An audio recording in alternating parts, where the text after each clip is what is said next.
The darkest hours are just before dawn, 51 days of somewhat turmoil, and now there seems to be a glimmer of hope.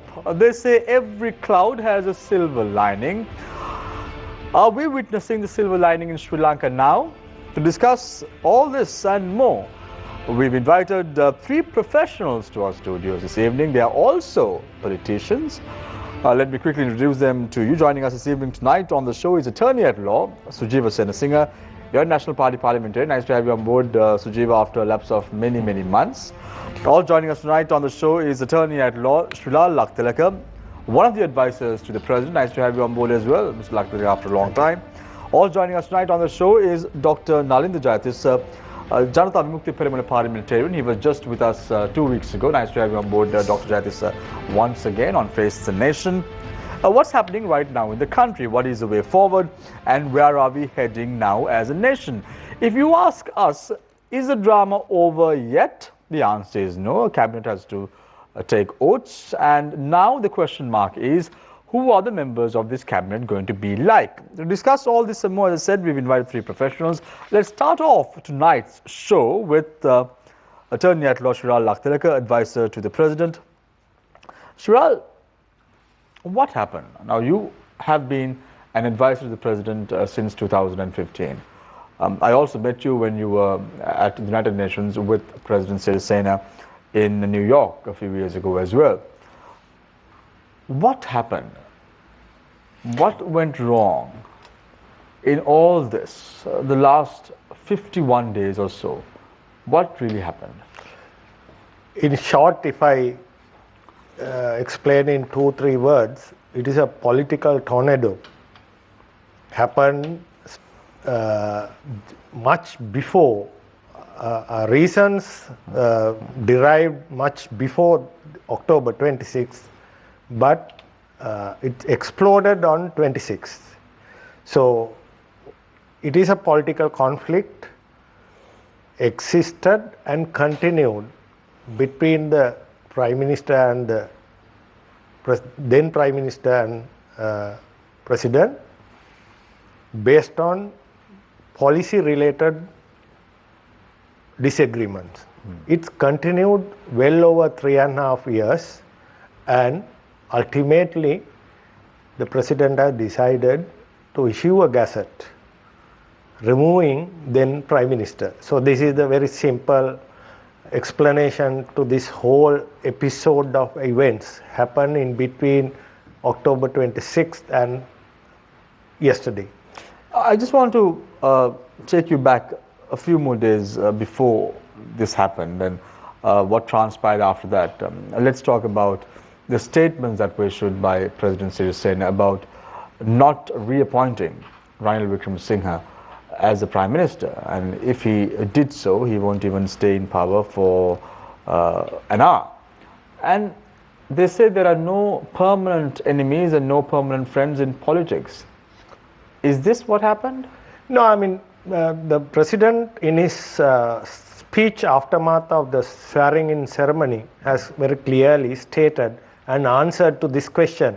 So his position is that politically he's still maintaining this difference of opinion, and he stood by his earlier utterance, that is, he will not appoint the Prime Minister or Mr. Ranil Wickremesinghe as the Prime Minister, but bowing down to the parliamentary tradition where the parliamentarians have shown 117 odd votes. So he's accepting Mr. Wickremesinghe as the Prime Minister. So two positions are very clear. So he has mentioned, reiterated that still he doesn't believe that Mr. Wickremesinghe is the best option to run this country. Do you think that the President was ill-advised on the 26th of October about having a majority in Parliament, and he made the wrong choices because of advisors who are around him, and that makes you one of them as well? No, I don't think so, because at that point the majority, the getting of a majority of the parliament was available, as far as I know. But when the issue was dragging on further down in last 2-3 weeks, they lost that majority. That's what happened. But as I mentioned at the beginning, it was a political conflict. So you can't say it is ill-advised. It is not happened spontaneously. It is a evolved situation. Srilal, before I move to Dr. Jayatis for his thoughts on the first round, I have a question for you. You say that this is a political conflict. And do you in any way believe, you are also a Western Provincial Councillor, do you in any way believe that the people should not face the brunt of political party disputes? That is why I mentioned this earlier also.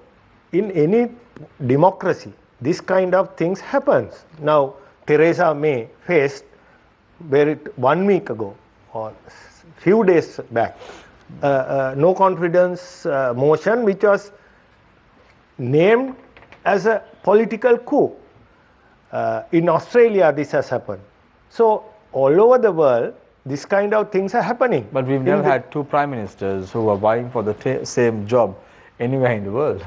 No, it is not so. Now if you are saying so, then why Mr. Wickremesinghe took oaths yesterday? Technically, he was ousted. There was no two prime ministers for last 6 months, six weeks.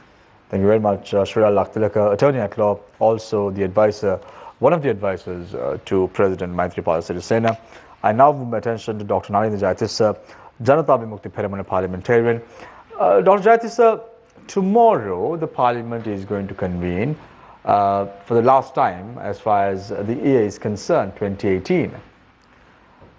What is going to be the position of the Janata Vimukti Peramana? We now know that you have the TNA supporting the UNF-led government.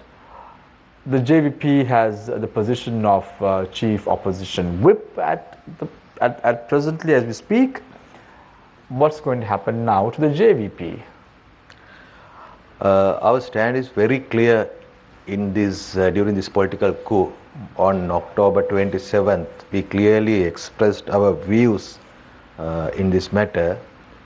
First of all, we said that we did not involve in appointing the premier.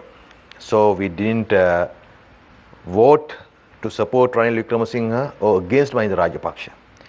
Anyway, we said, we have promised to the country that anyhow we defeat this political coup. So after 51 days, we are able to defeat it. Tomorrow, as usual, we will sit in the opposition in the parliament, and if the UPF as a whole, if they are coming to the opposition side, so they will have the leader of the opposition and the chief whip of the opposition this post, no matter. This depends on their willingness to sit in the opposition side. And tomorrow we have already submitted the adjournment motion to discuss to abolish the executive presidency, because this is very needful matter in this moment.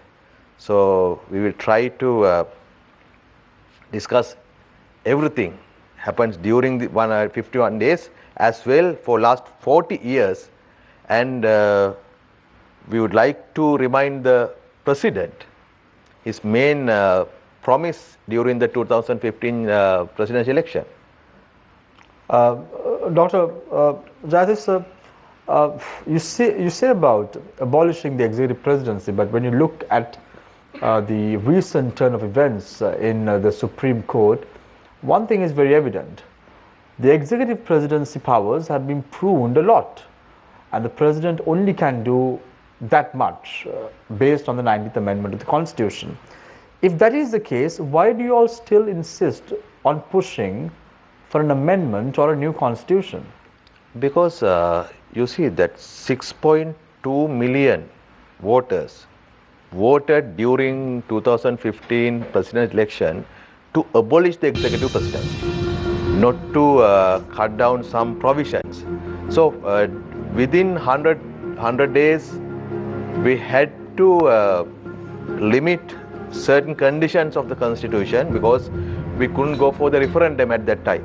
So now, to aiming the abolish the executive presidency, we can go for a referendum. So it was the main promise of Maithripala Sirisena. Just after this incident took place on the 26th of October 2018, Dr. Jayathish sir, the leader of your party, Anukumar Dissanayake, said, when the constitution is protected, when the parliament convenes, they don't mind going for an election. Does that premise or does that foundation still exist as far as the JVP is concerned? Do you all think that there is a need to go for an election even now? Yeah, definitely. But before that, we have to fulfill two conditions. One, to expose the persons who involved in this political coup, and we have to punish them. Second, we are trying to pass the 20th Amendment, aiming to abolish the executive presidency. So after that, we think within 6 months, we can go for a general election with the 2/3 majority of the parliament. Dr. Jayathish, you say about exposing those who were involved in the political coup should be punished and the 20th Amendment of the Constitution should be brought forward. Do you think that this can happen? Because in 2015, the government who came into power said those who were corrupt in the previous government will be brought to book. 3.5 years from now, that has not happened. And this happened just 1.5 months ago. And do you still think that this government can do it? This political environment is changing every time. So we have hope, and we force the government to do these two our conditions. Well, thank you very much, Dr. Nanindra Jayathish, Janata Vimukti Peramana parliamentarian. Nice to have you on board, Dr. Jayathish, on the show tonight. Also joining us tonight on the show is Attorney at Law Sujiva Senasinghe, United National Party parliamentarian. The last time you were here, we were speaking about the bond, but tonight we'll be talking about the way forward as far as the country is concerned. Now, you're the only one here who seems to be smiling today. And why is that? Do you think that your party has emerged victorious? Or do you think it's a people's victory? No, Shamil, I think that's my nature. I'll always smile. I'm always with a smile. Not because any reason, but I think it's interesting when Shirar said, as Nalindra also said, we have suffered for these 50 odd days almost about 100 billion rupees. Economically, in all the spheres, tourism and the rest of it. So, who is liable? And Shiral, I think, was spot on. He said difference of political opinion. We always had difference of political opinion even when we got together with Mr. Sirisena in 2015.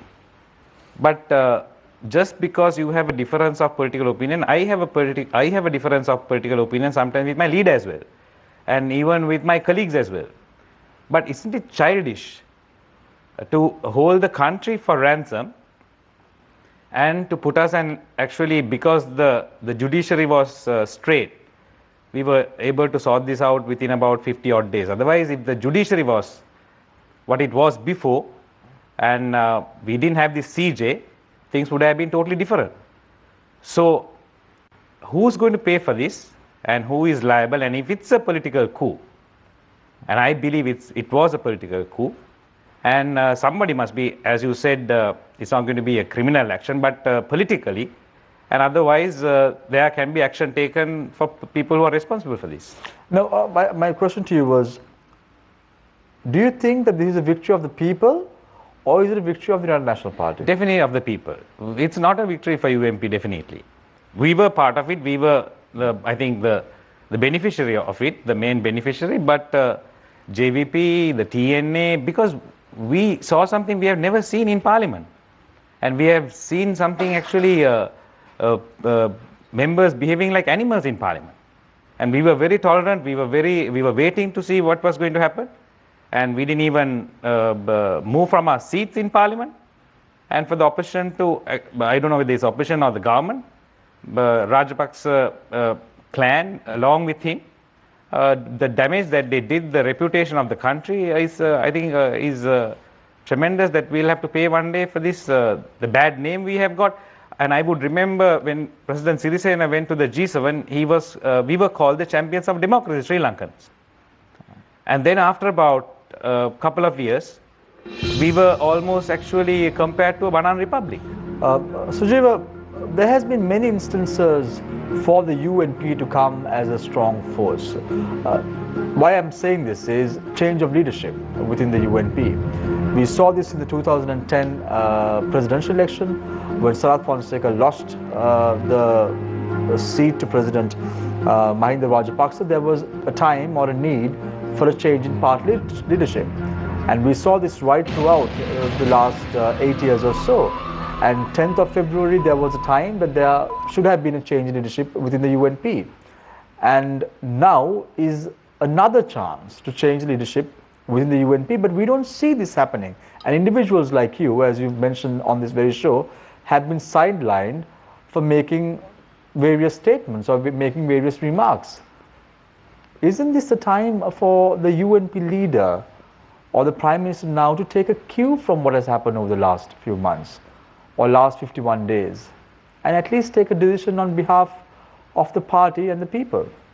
I think these things would happen in politics. You have to wait for the time, I think, and I have been an advocate of this for a long time in the Parliament, as you said, but I am willing to even to sacrifice my political career to put something right, and I have always been doing this, and I've had Shiral, all of us were part of it once, but I still remain here. It's not easy, but democratically and inside the party, this topic had been spoken, and I think we will see a change in the future. Now, there is talk of a new cabinet taking oaths at present. There is talk that 21 members of the Sri Lanka Freedom Party may join the UNP-led government. If that happens, what's going to be the fate of individuals like you? I don't mind sacrificing. I'm not interested in actually holding I hardly had any power even when I was a state minister. But that's not the case. Even for the party's sake, if I have to step down, I'll step down. But that is not what is important. Actually, SLFP had taken along with the president, they have taken a decision, and it's now, I think, time for us to form a UNP cabinet and to move forward. So you don't want to welcome the SLFPers who want to join hands with the UNP? I don't mind opening our doors for the SLFPers, but as long as they come individually, not with the agenda.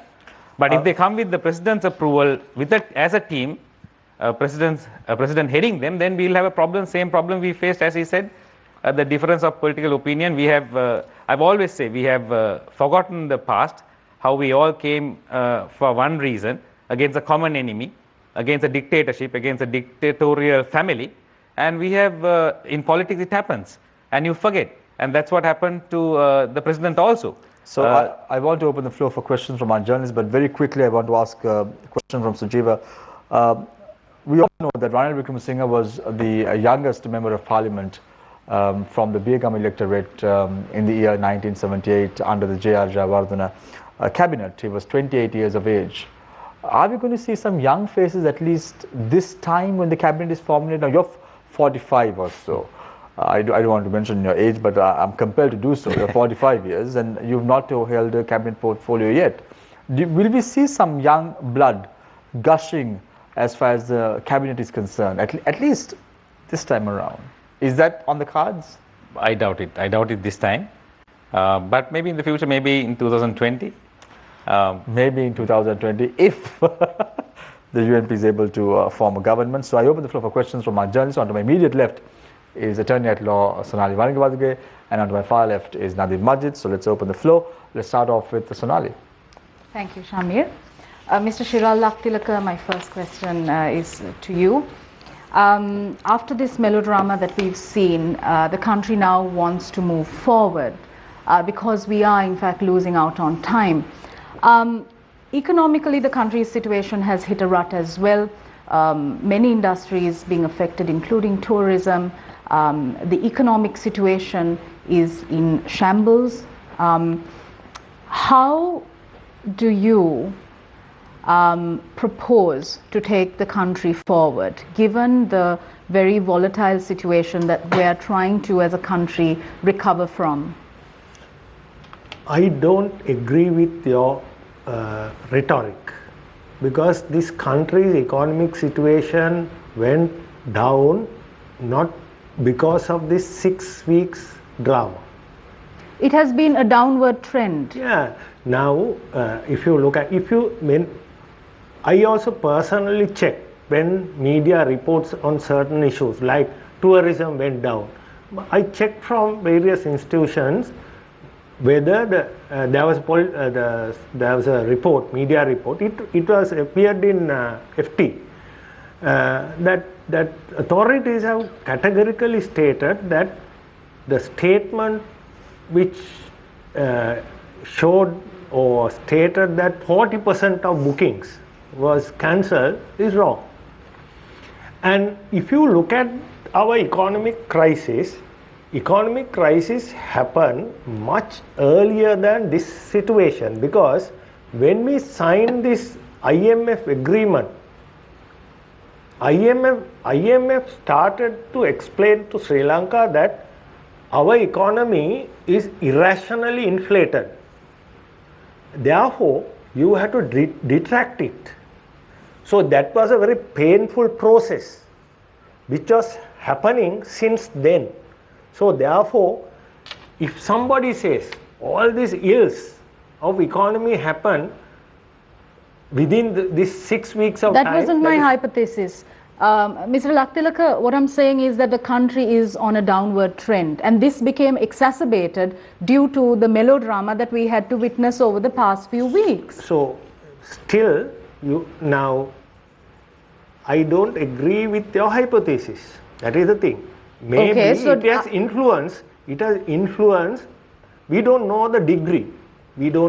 Sure, and for that we will have to bring in economists and international relations experts. Sure. But as someone who is an advisor to His Excellency the President, in your opinion, how must the country now steer its way forward? Because the international community is looking at us, the people are looking at us. What I am saying is, I am partly agreeing with you for the unfortunate period where we have experience in last 6 months.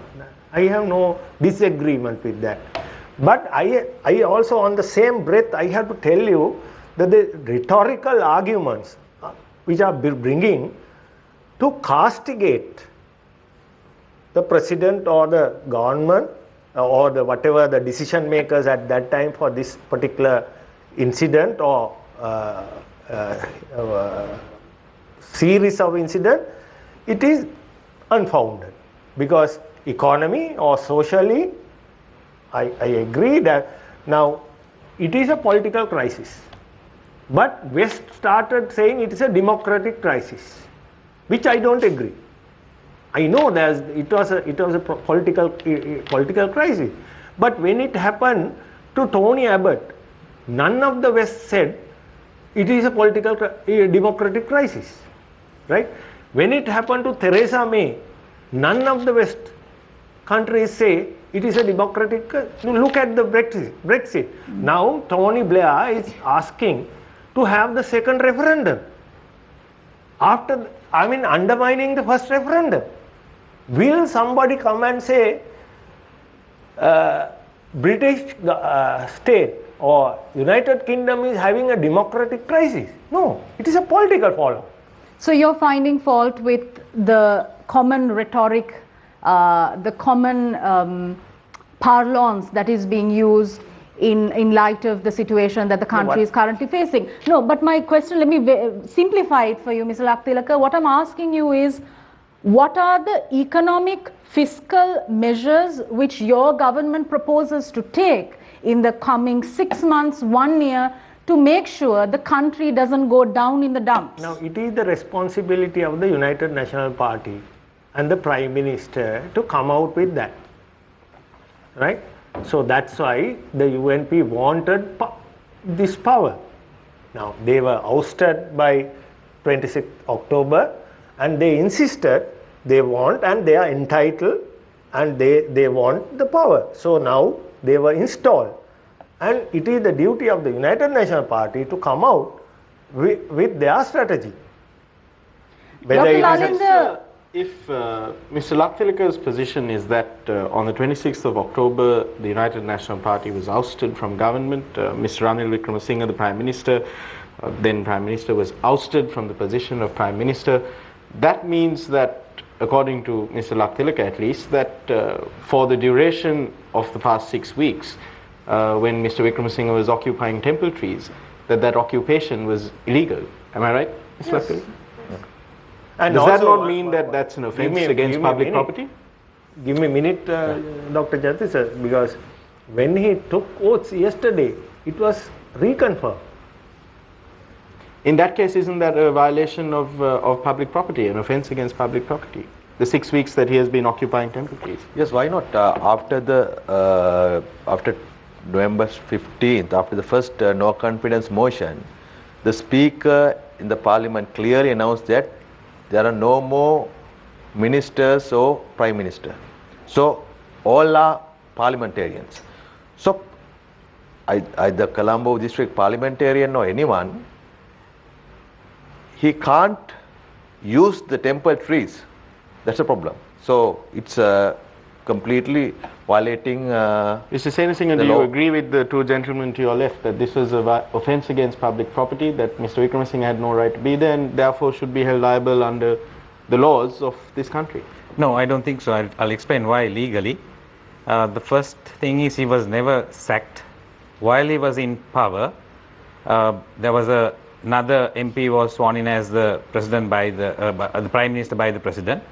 So the courts actually, on the first issue, dissolution of Parliament, held that it was null and void. And on the second one also, Mahinda Rajapaksa, there was a stay order on that as well, that he is not the Prime Minister. So taking that into consideration, but legally, once a gazette is being printed, that you need to take certain steps, and that's why even Mr. Wickremesinghe had to take oaths. Otherwise, he'll have to go back to the same position and he has to remain as the Prime Minister and then continue from there. Because he was never sacked, he was never taken off. While he was in power, if he was sacked, then this question arises, what you say is there's some certain amount of truth in that. Dr. Jayatissa, on this issue of transparency and accountability, I just realized also that the case pertaining to the appointment of challenging the October 26th Gazette is also before the Supreme Court and is being taken up on the 7th of January. So since that might be sub judice, I don't want to get into it too much. But on the issue, I wanted to remind you, now you've been, on the last two occasions that you were on this show, you made a pledge, you and also Mr. Harsana Rajakardana from the UNP, that you would work towards divulging public representatives' asset declarations, bringing that into the public domain. Yeah. Now, while all this drama was unfolding, all the political drama was unfolding, the RTI Commission made quite a historic decision a few weeks ago when, after 670 days since the initial request was filed, the RTI Commission ordered the Presidential Secretariat to release the asset declaration of Prime Minister Ranil Wickremesinghe for 2015 and 2016. Now that the RTI Commission itself has said that this information must be in the public domain, that public representatives' asset declarations should be public knowledge, will you now follow through on the pledges that you made previously? Yes, definitely. But we have to wait to normalize the Parliament. Otherwise, now we have to appoint the committees and we have to prepare the agenda. So, like UNP parliamentarians promise in this program, we will submit it as young parliamentarians. We want the transparency and responsibility.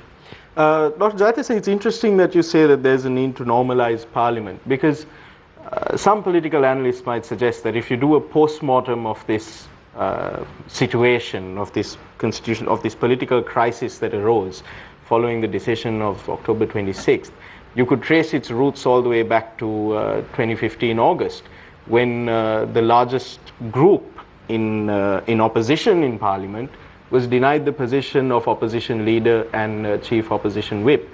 Now you have a minor party in the Tamil National Alliance that has expressed support for Prime Minister Ranil Wickremesinghe. The JVP has 6 seats in opposition, but the position of opposition leader is held by the leader of that minor party, and the position of chief whip is held by your party. Will you all now take steps to, in the interest of normalizing Parliament, hand over those positions to what many would say is the legitimate opposition, or the legitimate major party in opposition? No, we can hand over it, it's no problem, but we have to go back to the 2015 August. There were 6 political parties elected to the Parliament. UNP, UPFA and the SLMC, they formed the joint government. Then EPDP, TNA and JVP left in the opposition. So among these 3 parties, we have the big number of votes, but according to the seats, TNA has 16 seats. So that is a tradition. But the UPFA had 56 seats in opposition. But more. But you see that officially they entered into the joint government. They were part so of the government. It's not our problem. They are part of government. So if they are coming all UPFA members to the opposition, no problem. We can give the opposition leader and the chief of whip of the opposition to them. So we follow the tradition and norms of the Parliament. May I interject into this situation? This is the problem of our country.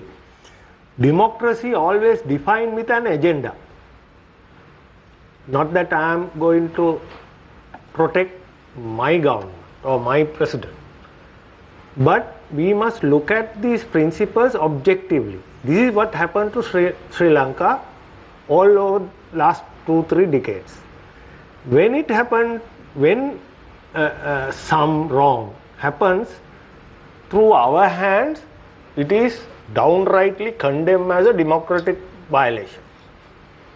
If it happened from their side, so there are certain conditions to explain it. Now, this is one good example. My good friend doctor is explaining about preventing, whether we like it or not, preventing major opposition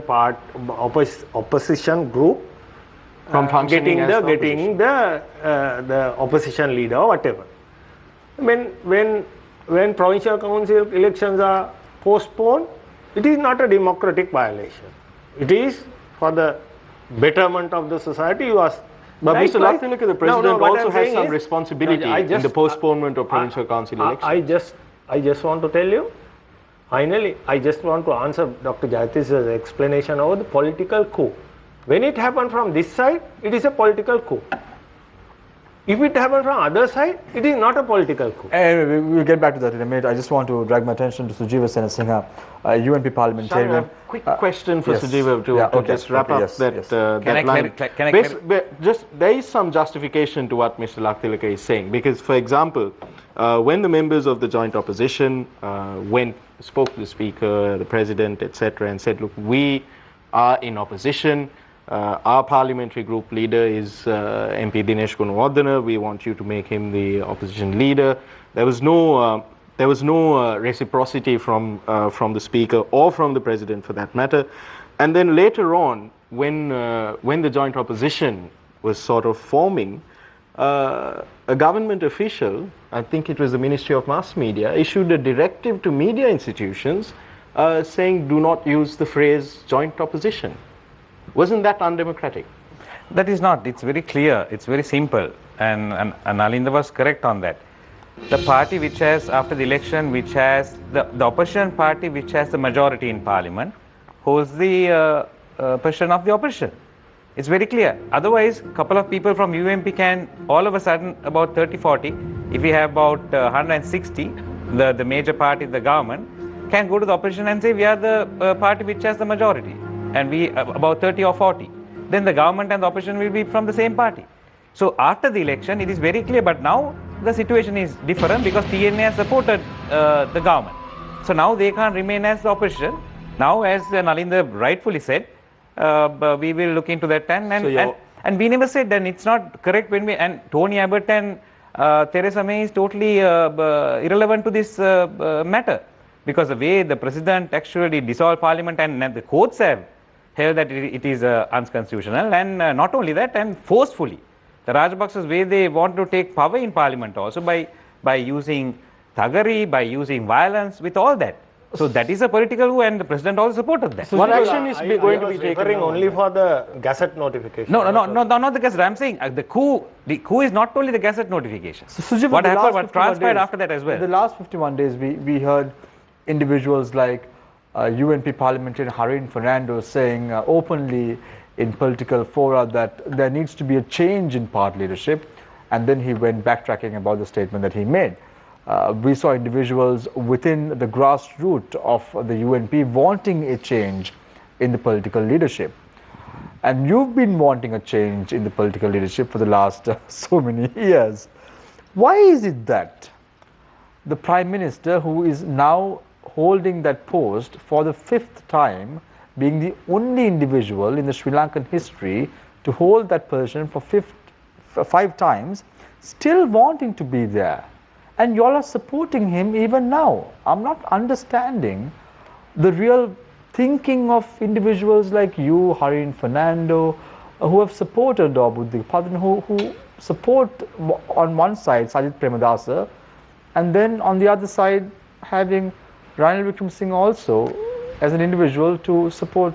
But it's pathetic for you to even ask that question from me regarding because we do that inside the party, and Harin Fernando did not do that inside the party. He spoke very openly about even inside the party he once did, and I have been doing that in the party for a long time. Yeah. And the thing is that we have been in the party whilst because about 65 people have left the party doing that. But you have to admire people like us doing that in the party, not sacrificing. And I would have been sold for about 500 million and President also said the MPs are a bit expensive these days. So easily. And how many media institutions attacked me, saying that for money we did certain things, and if for money, if we have sold, this is the ideal situation for us to be sold. No, because let me please answer. Because inside the party, you know how many years I've been very vocal on this, and Shiral definitely knows how vocal I have been inside the party, and I've managed to stay in this party and to do the fight inside the party, and whilst upholding democracy outside, and whilst attacking Rajapaksa's regime. And I was one of the main people who spearheaded the attack on the Rajapaksa regime. But the question is, Sujiva, so we will do that. Isn't this the time to change that? No, there is time for so many changes. There is time for the country to change, the parties to change. You can't change as you and I want things to change. Just 1.5 years more for this government to even be in power. Yes. Isn't this the time? So there had been time. I think probably 10 years ago it was the time. And 5 years ago, it was the time. So, but what we have to do, our principles have to remain still, and we have to stay. And I came to UMP having the promise, given the promise to the people that I'll always remain in the UMP, because I came for a principle. I came for a direction. So that direction has not changed, even though I have been victimized inside the party for doing this. And you have to admire people like us. We have been stood, and we have stood the ground, and we have fought for what is right inside the party and outside the party as well. And still, we are doing the same thing, but I won't come and talk outside.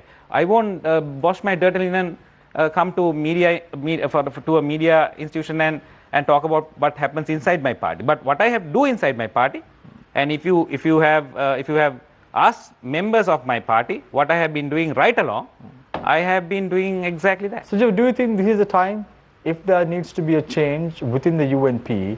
I'm not talking about the leadership alone. I'm talking about many others.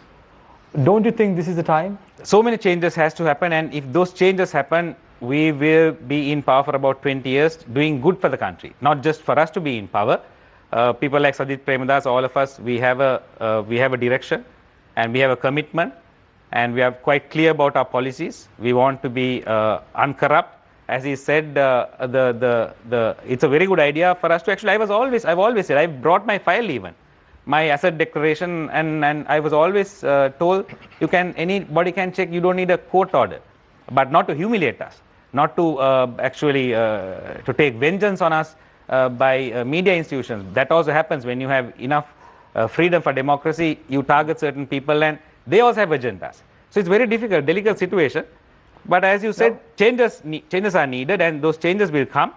But I'm trying to figure out how these changes are going to come, because your General Secretary, Akhil Viraj Karyavasam, had said openly that at the 2020 elections, your candidate is going to be Ranil Wickremesinghe.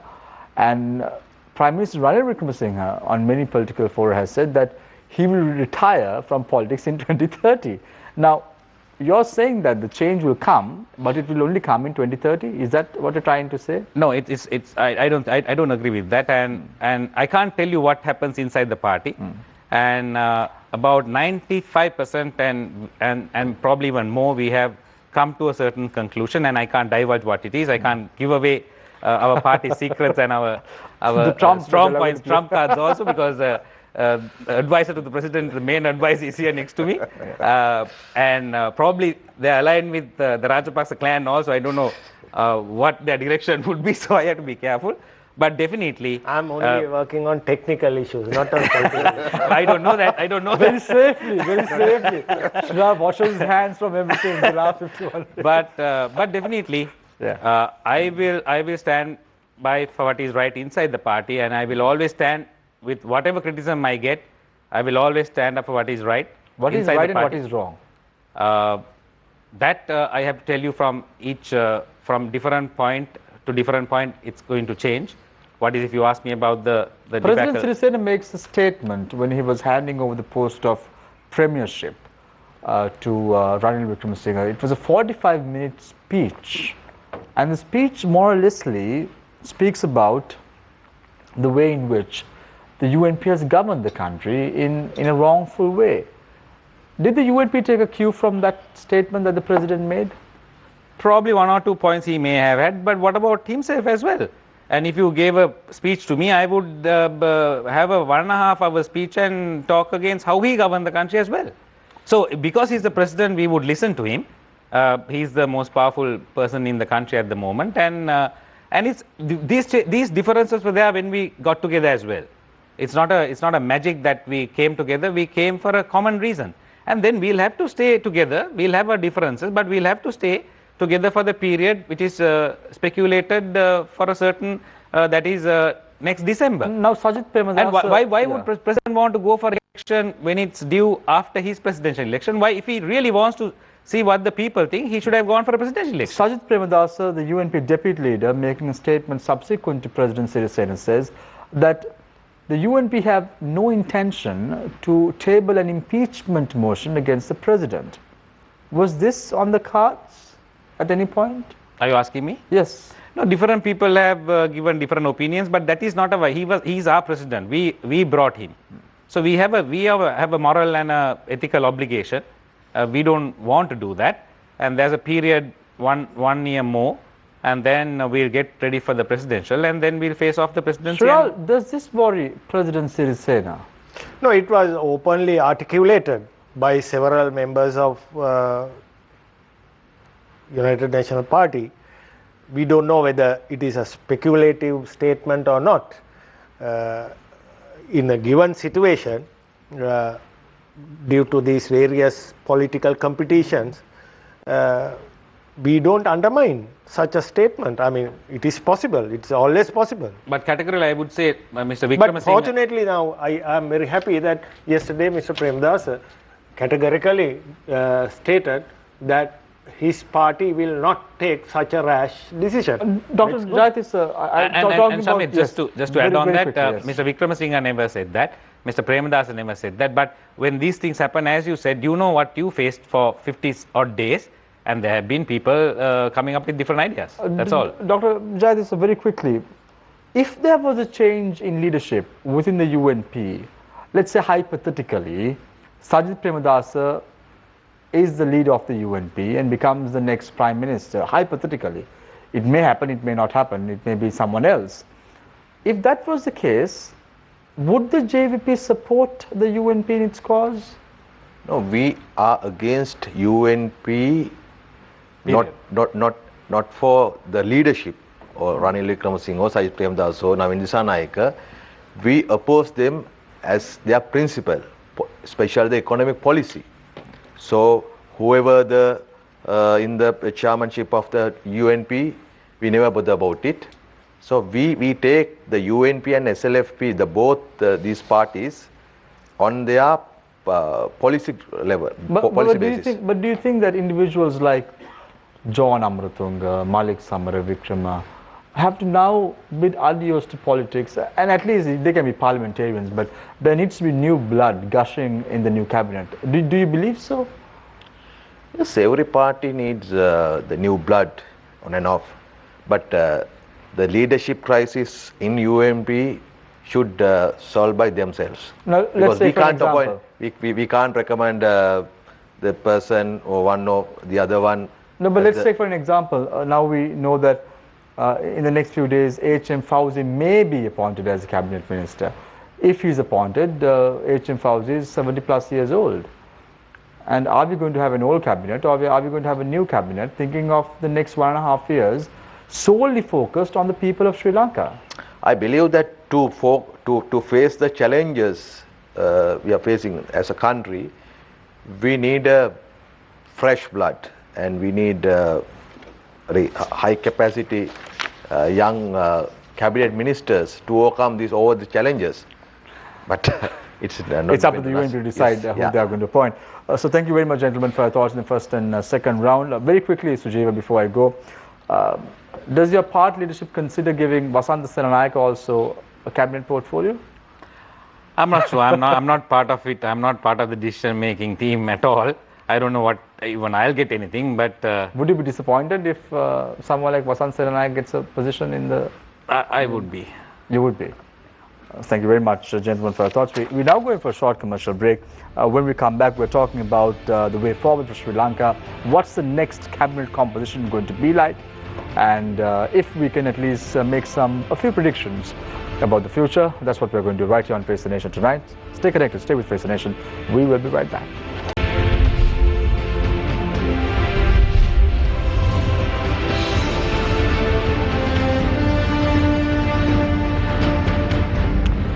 Welcome back. This is Face the Nation. We start off the third round with Shriral Laktilaka, advisor to the president and also an attorney at law. Shriral, you brought in this point about Australian politics as well as the politics in the United Kingdom. Let me enlighten you a little bit. We had Kevin Rudd as the Prime Minister of the country in Australia. He was not impeached, but he lost the leadership vote. I never said impeach. Yeah, I never used the word impeach. Yeah, and he stepped down. Then you had Julia Gillard, then you had Tony Abbott, Malcolm Turnbull. All these individuals lost a leadership vote within their parties, and they had to step down accordingly, and a new Prime Minister was appointed. Let's take a look at Britain for an example. You had Gordon Brown in the recent past. After losing an election, he stepped down. Then you had individuals like David Cameron, after losing a referendum, stepping down from his portfolio as Prime Minister. And then we saw Theresa May recently on Wednesday having a confidence vote on her leadership as well. So you actually can't draw a parallel with what happened in Britain and Australia and then say it happened in Sri Lanka as well. I never said so. What I told you in politics. There was, yes. No, I was trying to show a point that in politics, now my friends are mentioning about political coup or there are so many connotations given to this kind of situation. What I am saying is, and also West was telling that this is a crisis of democracy, right? So these are in Machiavellian politics, these are very natural, nothing new. This is happening. No, but in all these countries, despite the fact there was change in leadership, there was no change in policy. Take for instance what happened, how Julia Gillard came into power within 24 hours. It was a inner party coup. It is then Rudd that came. Is allowed in the constitution of that political party. No, here also, now look at this Now to oust the Prime Minister, sitting Prime Minister is allowed by the Constitution. Where does it say? Nobody has challenged it. No, but where does it say? Then there must be black and white. You it can, is whatever in black time and the white. president It wants. is in black and white. There's I will nothing vouch for that. No. I will show you the Constitution. But if that's the case, that has happened in Shamir, Sri Lankan politics as well. For that, Shamir, he has to resign. Now, Sujay, but let's talk about the 2015. No, take for instance, I will get another example. No, I'll take an example in Sri Lanka. Let's talk about 1965. No, but the leadership of the Sri Lanka the Freedom government Party was toppled. Yeah, but let's talk about the 2015. What I am saying is, Shamir, what I am saying is, I am not going to say for a moment those are good things, right? What I am saying is, in political satire, these are happening. So that's what I want to pinpoint. But that happened in Sri Lanka as well. An example, 2015. No, it's happened. It's happened in Maldives. It's happening in India. Everywhere. Very quickly, Sujay, because I need to give equal time to all three of you. But a very important point. Things happen all over the world. Chavez in Syria, but is that all correct? Everything what happens all around the world, and it should happen in Sri Lanka also. Yeah, sure. So the point is, when these things happen, the last 51 days, it has been a dark time for democracy in the country. As a result of that, you saw the dollar appreciating against the rupee. Is that happened after that? No, it did not, but it happened much more rapidly. No. But right after, Sure, I'll tell you a classic example. I don't agree with you. Just after President Mahinda Rajapaksa took oaths as the Prime Minister of the country, there was a boom in the stock market all of a sudden. And if you looked at the numbers, this is purely because of certain players within the Rajapaksa era who were active at that time. That may have happened. Who were active in the stock market at that time to manipulate the stock market. No. So are we a country that is going back to that era? Your example is about depreciation of the rupee, but not about the stock market. No, but that also happened. That also happened in the Colombo stock market. Then let's talk about the 2015 scenario in Sri Lanka. What happened? You had President Maithripala Sirisena becoming the president. Several members of the Sri Lanka Freedom Party came and joined hands with him, and they pressurized him to take the leadership of the Sri Lanka Freedom Party. Similar thing, Mr. Maithripala Sirisena. Mr. Maithripala Sirisena came out of SLFP. That is also not natural in that sense. Tissa Attanayaka went out from UNP. That's what I'm saying. These are all good. Is this all good moves for the country? How can you say whether it is good or bad? These are happening in politics. But Shamir, I would say that is okay. That is democratically allowed. That can be good or bad. Yeah. So how can you take a Secretary General of a party to a candidate of another movement? Only that part. Isn't it unethical? But you're supporting from your own argument. I'm not saying. No, but you're supporting one of the candidates who I supported. What I'm saying is, what I'm going to say now, morality. In power politics, you can't argue with moral arguments. Morally incorrect. There is no argument. What I'm saying is, in power politics, this is what Machiavelli said, what you don't do in your private life, you have to do in political life. Now, okay, Sure. That's what I have to say. You're an attorney at law. You're an attorney at law. Yeah. And you've appeared for many cases in the country. And you're also one of the founding members of the Campaign for a Free and Fair Election. Correct me if I'm wrong. Yeah. When this whole scenario came up, did you advise the president in any way not to dissolve parliament? On principle, I was against the dissolvement. On principle, but it is a discourse within the decision making.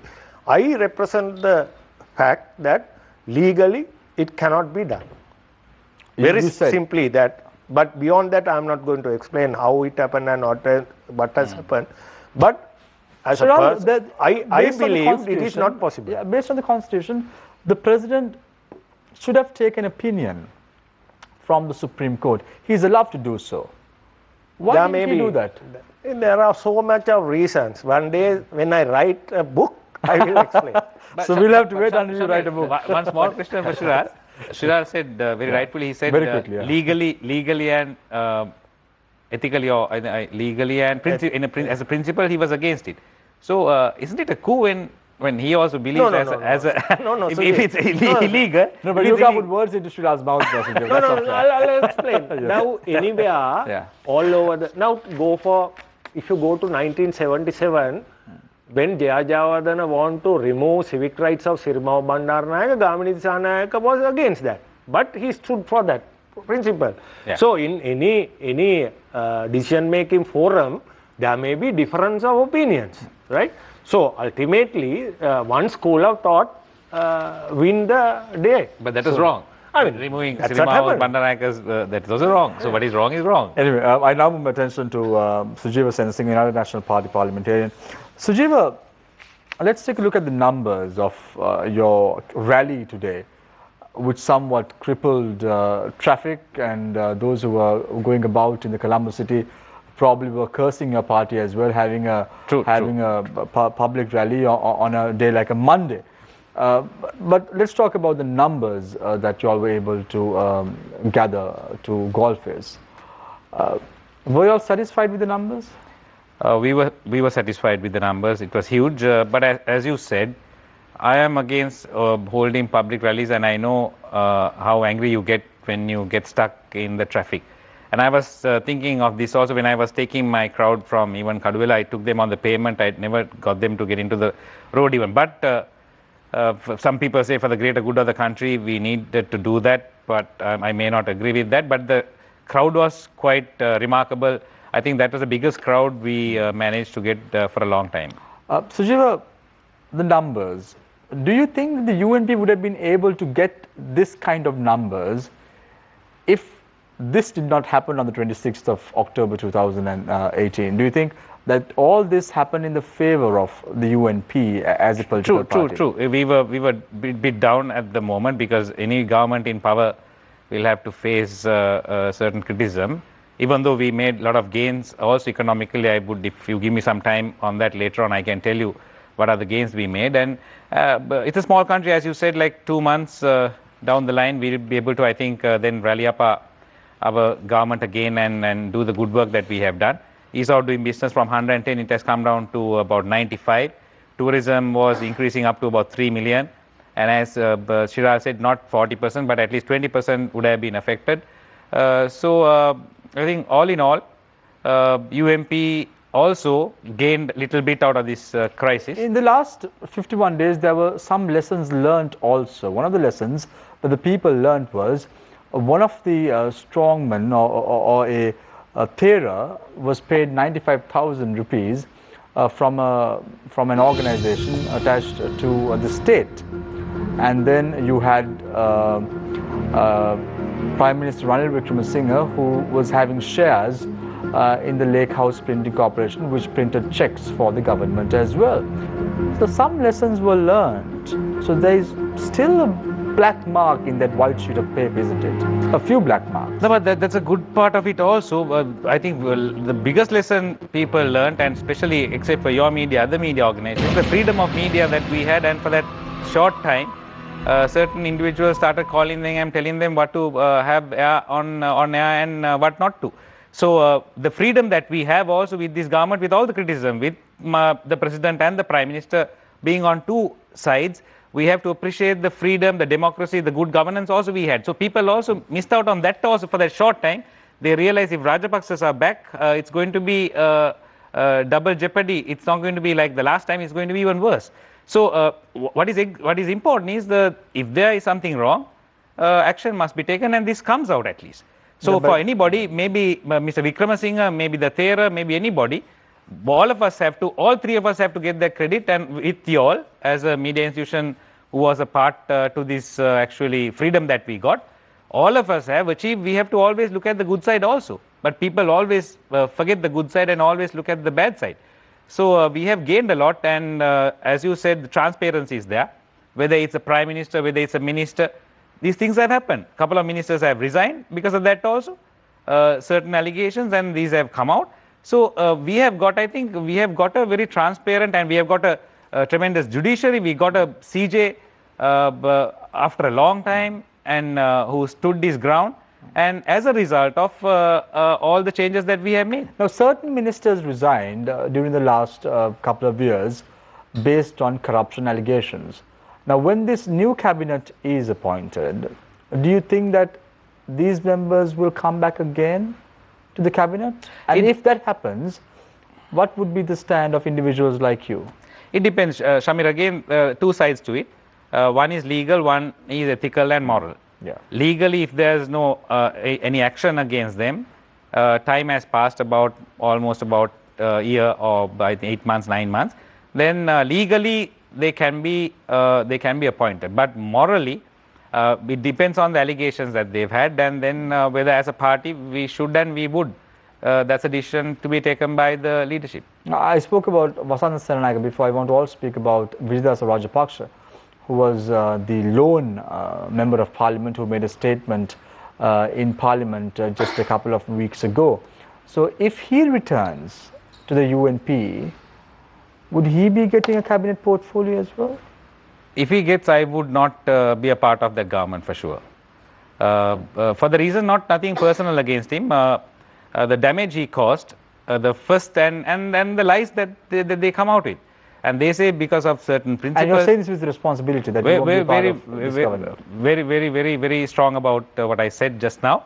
And I said this is probably you don't get this news also what happens inside our group meetings. I think you should say it all that now, because without having any shy about it, or because you say that because Sridhar and Nalinda, you don't want to say what's happening inside the group meeting. Not all, but certain things I can say. Yeah. Things that doesn't matter. Yeah. It's not a party strategic decision. It's not a party strategy or something. This is something that I said and I was very vocal about it. Samir, we are very well known what is happening inside. He knows what happens everywhere. But Nalinda may not know. So I'm moving and Shiral is actually part of us. And as you said, if Mr. Premadasa becomes the leader of the party, Shiral also would be part of us. Let's talk about that later on a different occasion. But let's now move to Dr. Nalinda Jaitis, Janata Vimukta Peramuna parliamentarian. Dr. Jaitis, in all this, as Nadim correctly pointed out, the problem that people have is the policy of the JVP, because it seems that the JVP is going to lose the post of chief opposition whip now in parliament, because at the end of the day it's going to be someone from the joint opposition which has the numbers who will appoint a chief opposition whip. R. Sambandhan is going to lose the post of opposition leader because it may be Dinesh Gunawardhan or even former Prime Minister Mahinda Rajapaksa who will be appointed as a Prime Minister. In this equation, where does it leave the JVP? Where is the JVP going to lean on? It's like a baby without a mother now, isn't it? Actually, in 2015, after the general election, we didn't expect this post. I mean, according to this situation at the parliament, especially the UPFA officially signed an agreement with UNP, they joined to the joint government, and that's why we are able to get that post. So if every time I said that if the UPFA as a whole, if they sit in the opposition, no problem, they can have these two posts, no problem. But we know that now this after this political coup, now let's see after tomorrow, that we want to punish and we want to continue the anti-corruption movement, and especially the judiciary cases in high courts as well as the special court. So we want to see the continuation of this judiciary process. But we suspect that there may be some deals between this Rajapaksa clan and the Prime Minister, because we didn't see strong actions against and the Prime Minister. You mean to say Ranil Wickremesinghe? Yes, yeah. Because for last three and a half years, we didn't see strong actions against them. You ask about the question of that monk who got 95,000 rupees monthly allowance from a state organization. But when you see the document issued by the Special Presidential Commission against the corruption, so there are so many issues, especially related to housing ministry. There are the relatives and party organizers of Vimal Vimas. They got monthly salary, vehicles and fuel allowance. Even some monks there. But president or the former government didn't take any legal action against them. That's a problem. So we totally against whoever who use public funds for their personal benefits. Do you all have any confidence on the president? No. So does that mean that Vijay Herath said a couple of days ago that you all are even looking at bringing an impeachment motion in Parliament? You are a member of Parliament as well. Yeah. Was this discussed in your parliamentary group meeting? Even I said there are strong facts to make an impeachment against president, while intentional violation of the constitution, bribery, as well as some mental disability. So we can impeach him, but we need 2/3. So we are considering. You won't get the support of 117 people because the UNP has very clearly said that they wouldn't support this. No, according to their discussions and their expressions after getting Prime Minister and this cabinet or the government, they are not willing to go for an impeachment. So I open the floor for questions from our journalists, Sonali and Nadim. We'll start off with Sonali. Thank you. Mr. Laktilaka, once again my question is to you. Now, we saw the manner in which a couple of years ago there was all this talk about bringing in a third Republican constitution. So there was quite an extensive debate across fora, across the island, on how constitutional reform is going to usher in a new era for Sri Lanka. There's a constitutional assembly in place, a steering committee of experts. So many things happening in that field, a public representations committee on constitutional reform, etc., etc. However, there seems to be a lull. Moving forward, where do you see this conversation going? Also, given the fact that now there is the joining together of the UNP and TNA of sorts, it's sometimes called an unholy union. These are headlines that I'm reading of. So where do you see this whole constitutional reform debate in this whole process? In one word, it is stall. It is stall because of the bad intention of the drafters. Now I need a lot of time to explain how it has happened. The 19th Amendment itself shows the bad intention of the drafters. Now, you and me, everybody, Sujiva, everybody knows, when you draft a constitution, it represents the social contract of the people and the rulers and rule. Therefore, the language must be very simple and it must be very unambiguous, etc., etc. So that's why even if you read the last judgment of the Supreme Court CJ, he has given number of interpretative rules how that should apply for such a constitution. Now look at the 19th Amendment. 19th Amendment is full of contradictions. We have seen that with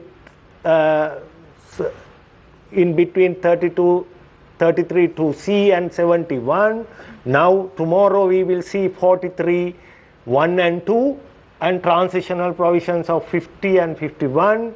Then so why is that? Because 19th Amendment is not a draft based on social contract, it is a draft based on political contract to satisfy that. So same drafters have adopted same principles, same approach to draft this future constitution through the assembly. So therefore, some people, now even 1978, the main criticism by the parties that Jayajavardhana drafted it in order to fulfill his political ambitions. But now, we are the people who brought this 19th Amendment, but now we see that is also a document where drafters are drafted to fulfill Mr. Wickramasinghe's ambitions. So therefore, there is another reason to think that this ongoing process also politically motivated and it is one-sided. Very quick question, Mr. Laktilaka. The 19th Amendment, before it was brought out, there were several fora through which it could be challenged. In fact, MTV Channel Private Limited was one of the parties that challenged certain provisions in it, and the judges also held with us. So now that it is in place, you can't exactly turn around and no, what I'm saying, I'm not it. saying now that document itself, right, creating conflicts. Now we have seen a very serious constitutional conflict between,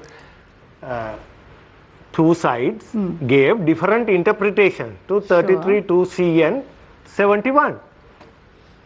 The people who are opposed, where Supreme Court said y'all are wrong, it is wrong because of some other reason, but there is a logic. When ordinary people, laymen, look at that sections, articles, there is a natural presumption that this can be done. So what about constitutional reform then?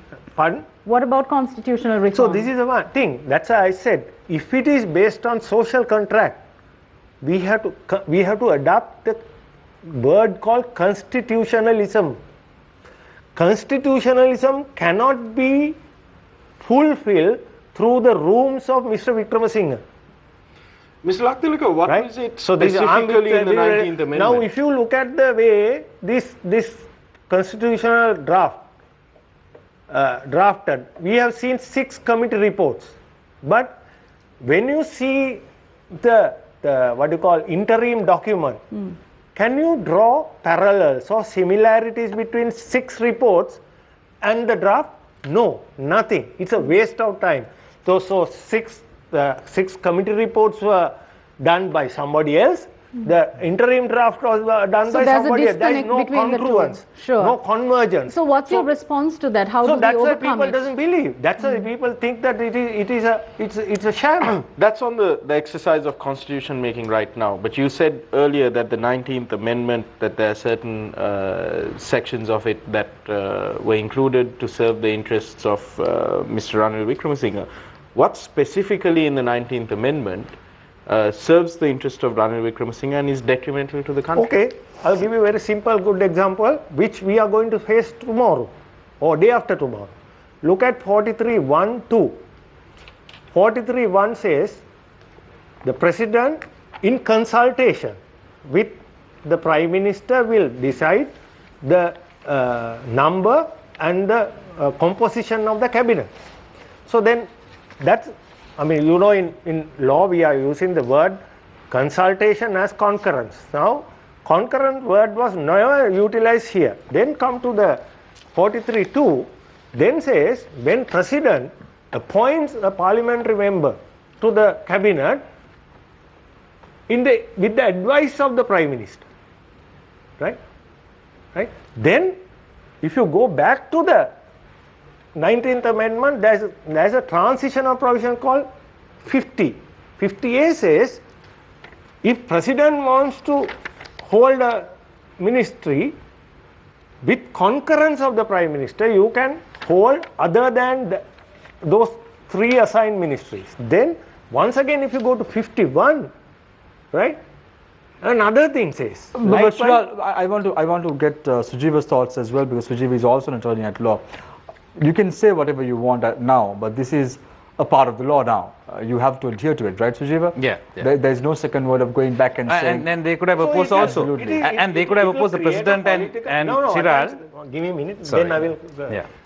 What I am saying is, when now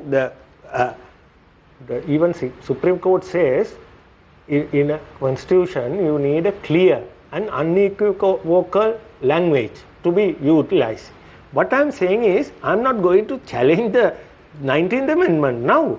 What I am saying is, it will create political dissension that will lead to earlier type situations. I want to get Sujiba's thoughts as well, because Srilal says this is more or less in favor of Ranil Wickremesinghe. Do you agree with that statement? It is in a way, but for a reason. This 19th Amendment was brought along with the president. They all discussed. We came for a common cause. People have forgotten that. And Chiral was one of the pioneers of that, and he would have seen that very clearly, and the language, all that he would have seen. We also saw. I'm not going to say this occurs when the president is from another party and the prime minister is from another party. Normally, you see, in our country, it always the prime minister and the president is from the same party. But it seems occasionally this happens. But it seems that based on what Srilal is saying, that Ranil Wickremesinghe envisaged something of this sort to happen, and that is why he brought in an amendment. No, it's not because it's sort of a power sharing agreement they had when we came to the common cause, because president with our support became the president. So then initially he said, I'm only going to be a sort of a hold of this question for a short time, and I'll then pass all my powers to the parliament, and then I'll so many promises. That never happened. So in politics, these things happen. So, but what happened was, at that time, they decided this is how we are going to share this government. So that was the agreement, and now nobody can, because I can actually criticize because I was never part of it. But people who are part of it cannot criticize, and we have to face but the important thing is, let me finish, the moral and the ethical thing is, we've agreed on something, and please, for God's sake, don't bring, and this is not the reason Shamir, president actually dissolved parliament. He said there was a death threat on him, and and nobody talks about that now. No, you never mentioned. No, up to now, that must be the topic today, no? So nobody is it. Difference of opinion. In front of Mr. Prime Minister, he has stated no, but you can say, I can say there's a death threat from you to me when I go out, but it's not true. You never mentioned, nobody talks about a death threat now. So these are... Mr. Lakilaka, I mean, the former DIG who was in charge of the Terrorism Investigation Division, he's still in remand custody, if I'm not mistaken. The individual who came out with these phone recordings and alleging a plot to assassinate the president, he has also been questioned. I think he's free, but he has police security. What is really happening? It's been some time now since these allegations first came to light. There was a rumor that was spreading saying that this was one of the reasons why the president wanted to oust the government, and that's one of the reasons why we had this political crisis that arose. What is happening with that now? What is the progress report on the investigation? I will answer to this. Before, I want to clarify certain things on this 19th Amendment drafted in order to satisfy certain political ambitions or wishes. What I am saying is, what Sujiva correctly said, 19th Amendment idea was brought by us, right? That is, if you look at Maitri Palanayak, something where we have very clearly articulated we have clearly articulated the parameters of the future constitution, because it's based on political agreement between various parties. But we are very much happy if the 19th Amendment based on Westminster model, where it is normally abolished. Let's forget about it. What I'm saying is because now it has been this is needed for the public. It's no point of articulating it now because the Supreme Court has already articulated what the Constitution. So you are dictating. What I have to explain my position. Otherwise, spectators will misunderstand. But we are running out of time. So I think it's so therefore. It's right but 19th Amendment does not achieve that part. Yeah, what is happening to the investigations right now about these death threats that have been leveled against? There is very interesting investigation. Through the investigation, recently the IGP has given 4 hours statement. There are certain contradictions in that. If media go into that, if you have a chance, when it is produced to the magistrate, you can find the reasons. Very quickly, I want to pose a question. I'll get back to you in a minute, Sonali. Sujiva, right after Mahinda Rajapaksa took oaths as the Prime Minister, we saw IGP Pooji Jayasundara rushing to the Vijayarama house of the Prime Minister, the official residence, and saluting him and welcoming him and telling him that he would do exactly what he requires to ensure that his security detail is met. But did we see that happening when Ranil Wickremesinghe took oaths as the Prime Minister? Did the IGP still rush to temple trees and salute and say that everything will be fine now? Not at all, not at all. That's what I was also thinking actually. With Mr. Wickremesinghe, it's a totally different ball game for most of the people. Probably, I don't know why Mr. Rajapaksa is very, I don't know, dictatorial, or they're scared of him, and the things change. Even no, I'm posing this question to you because of a reason. Because Ranil Wickremesinghe protected IGP Pooji Jayasundara on many occasions. Because President Maithripala Sirisena on many forums said that he wanted him to be removed, and it was Prime Minister Ranil Wickremesinghe who had wanted him to be there, even at cabinet meetings. This was widely published in the media. So, are we going to see the IGP continuing in office? Not really. The Prime Minister can't take a decision to get rid of the IGP. That's a total different process. Yeah. I didn't see. I was in the cabinet when this came up a certain time. I was in the cabinet only a few times, but I didn't see Mr. Wickremesinghe saying that he has to be in there, because that's a different process.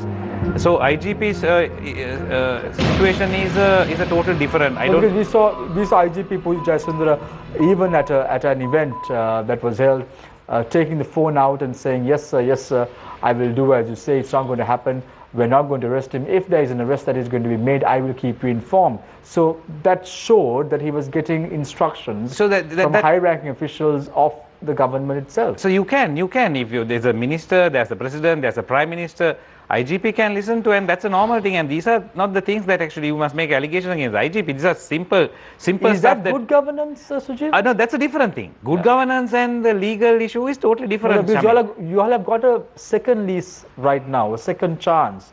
So will all this be arrested? Okay, Shamir, they are going to arrest you because you asked a question, and I'm giving an example. So the IGP, somebody calls and says IGP, and somebody gets your superiors get involved with the minister and says unfairly you're going to be, and he can take we don't know what the issue is. Just because he answered the phone and he said he won't be arrested, then unless and it will be like the Mahinda Rajapaksa era, isn't it? No, not at all. Because you don't know who is a drug peddler or a murderer. It's a criminal. Then it's a different story. Just because he takes a call and says that, you can't justify that argument with that. You brought me as an example. That's what I'm saying. That happened in 2008. No, but if you're not arrested, then for no reason, if you're going to be arrested, then that's a fair thing he has done. That's completely impunity and not good government. No, because why should you be arrested? Because you asked a question. So then but we saw that happening during the Mahinda Rajapaksa era. That's a different. They abused they hammered the IG, the DIG when he gave those orders. They hammered him in front of the public and the media. That has not happened. He has taken a call. Are you inclined to say that will happen in a UNP government led government in the future? What will happen? That something of that sort, like arrests and Shamir, you have to give credit to us, to all of us, to all of you.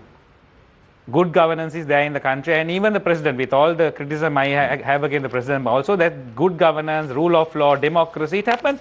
The IGP, if he is questionable, if you have to ask a question from him, if he has to be liable for something, he would be. So the normal legal actions will be taken in the country. We have to appreciate that. Immaterial of the IGP, the president, the prime minister, it's happening in this country. But if Rajapaksa had come and if he had become, you saw what happened to Rupavahini. And Nalinda and all of us, we saw what happened to ITM. The ministers went and, did that happen today? Did we rush into Rupavahini and took them over and then bashed the photographs? Nothing. 26th of October, you may forget, Chatur Senaratne and Mangal Samaraveera did enter the Rupavahini Corporation and was moved out of to talk to give a statement, not to hold ransom or not to. Did he force themselves? They went inside and people actually forced them outside. Dr. Nalinda Jayati sir, every time I see you here on the show, something that I ask you is if you regret having left medicine to join politics, and still for all your answer has been not yet. So does the answer remain the same? Yes, because I said 2 weeks before. Fantastic, fantastic. Okay. She never regretted. Another thing that I've always told you is, I believe that the JVP has a fantastic opportunity to be a third force. However, it's just sitting comfortable and not doing much. And to that, you disagreed.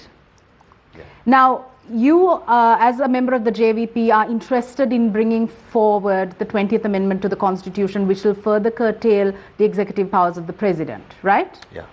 How do you intend on bringing it? Just tell us, because our viewers are watching us as well. We have already submitted the 20th Amendment to the Parliament, and now the responsible minister, now we don't have the Minister of Constitutional Affairs, so Prime Minister should responsible to answer the Parliament within 6 months by the Constitution.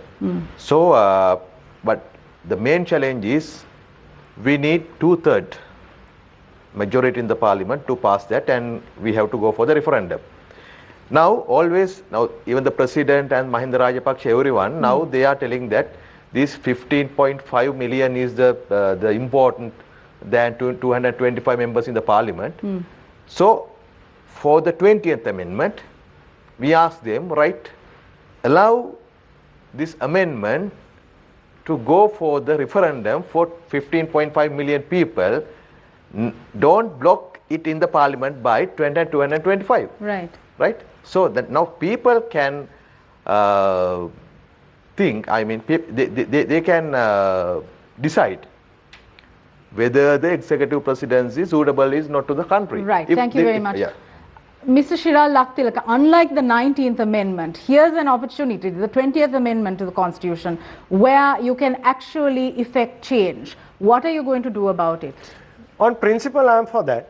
On principle, from 2015, I am for Westminster model. But I don't see the Westminster model as a sacrosanct principle, right? So you can have a democratic presidency also. So therefore, either way, what is needed is not the model. What we need is a democratic process, structures. Now look at this problem of this. You all were talking about the IGP, removal of the IGP. No one was talking about the removal of the IGP. We were saying that the action not of you. the IGP. I mean, in society there was a discussion. In society, right? Okay. We formed the Constitutional Council, but there is no process. If there is an allegation, there is no criteria or process how to remove a person. Therefore, in Sri Lanka, the Westminster model is alone will not solve the problem of us. So we need to think aloud in this. Even now, I have seen this society is talking about this six weeks crisis. But look at when Shamir was talking about UNT, it is there with other parties also. There is no inner democracy within the party. Now you are building or growing dictators from your party level. So, but we are talking about grandiose ideas of democracy without changing your own place. So that is a contradiction in our society. Mr. Laktilaka, very quickly, now the President has continuously spoken about a scientific methodology to appoint a cabinet of ministers. Yes. And in fact, I've read that document as well, designed by Professor Siri Hettike of the Colombo University as well as other experts. And it details beautifully how the different ministries need to be collated, because right now what we see is ministries just working in isolation, in silos. Do you think that at least this time we can have a cabinet of ministers with a scientific basis, not just random ministries all over the place. President is for that. Now it's the ball is in the Prime Minister's court. If Prime Minister also believing that we need a scientific criteria to decide the cabinet, it will happen. Now, if you look at 2015 August, this criteria was given. But unfortunately, I have to tell this, I'm telling nothing new because yesterday President mentioned it. This was ignored. Mr. Senasinghe, on behalf of the UNP, are you in a position to give an undertaking that this concept of having a scientifically formulated cabinet of ministers can be possible? Let alone the undertaking, I don't know whether I'll be even a chief minister tomorrow. I was just about to say, he's not even sure whether he's going to be in the cabinet, and you're asking him a question about whether it's going to happen scientifically. Anyway. No. Formally, you are the deputy Hold on. I need an answer. I need an answer to this. No, I won't. I can give undertaking, but I don't know whether I can. I can deliver it, but. I've always thought it must be scientifically, it must be joint like other countries, and because otherwise it's just haywire. One ministry is handled by one person. It's no combination there was at all. An accusation leveled by Srilal saying about in a democracy within the UNP. Let's say Sajid Premadasa does come in, hypothetically again. What's going to happen to the UNP? We're going to have I think the renaissance that we had, we've seen in the 70s, 80s. Mr. Premadasa is going to be the next Lee Kuan Yew for sure. And with the experience he has and what he has delivered, and he was opening 5 udagams per day, having just 1/6 of the ministry that he had. And I've seen him working, I've worked with him, and he's very clear about his vision, and he's against corruption, totally against corruption, and he's a young leader, and he would be a brilliant leader. The golden era of Sri Lankan politics is known to be the time that Ranasinghe Premadasa was leading the country. There was a lot of development, infrastructure development, and all that and more. Do you think that sort of change can be seen in the event Sajid Premadasa does come into play? Even more, Mr. Premadasa, probably the senior Premadasa had a limited exposure, but the junior Premadasa have had a very, I think, vast exposure, and the knowledge he's got, the education he's got, and the experience he's got, and it's amazing. And I think he would do even a better job than his father. And taking a cue from the leaders, Mr. J.R. Jayawardena, Gamini Disanayake, Lalit Athuramudali, Mr. Premadasa, a few, and there were so many other top leaders in the UMP also. So taking all that, I think UMP so you mean has to say, in other words, you're not sure of a cabinet portfolio under Ranil Wickremesinghe, but if Sajid Premadasa does come into play, we can see Sujeev Senasinghe. No, I will never get a cabinet portfolio under Mr. Wickremesinghe for sure. But that is not the reason, and I am ready for that. And whatever fight I do inside the party is with that, and I'm ready to take all that. But Mr. Wickremesinghe also has done certain things for the country and for the party as well. And moving along with it, I think Mr. Premadasa. And then there are other young leaders also, and UMP has a very good future ahead of us. Mr. Laktilaka, diplomatic relations, one of the accusations that the president leveled against the UNP was the fact that he said that it was the prime minister who was engaging in diplomatic relations, and he just took a back seat and waited while the Prime Minister engaged in diplomatic relations. Sri Lanka's diplomatic relations need to be handled very strategically and carefully. We have regional powers like India, China, we have superpowers like the US. How we engage as a country with these foreign powers is so important and so critical to the country's development. Yes. But we're doing next to nothing. We can't handle our own internal issues. Can we continue this way? What's the way forward? Now, if you talk about way forward, what we can get from the French model, French constitution. French constitution, when two parties having prime minister and president, there is a delineation of powers between president and the prime minister, where national important subjects were given for president, like foreign affairs, the economy, etc., defense, all other management of the state is given to the Prime Minister.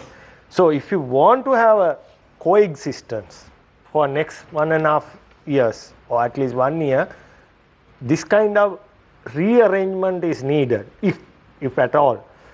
This we have mentioned, we have wrote this to the papers before 3.5 years. Then on foreign affairs, the problem is always Mr. Wickremesinghe's policies and the president policies don't see eye to eye on various issues on foreign policy. It is not foreign policy is based on comparative advantage.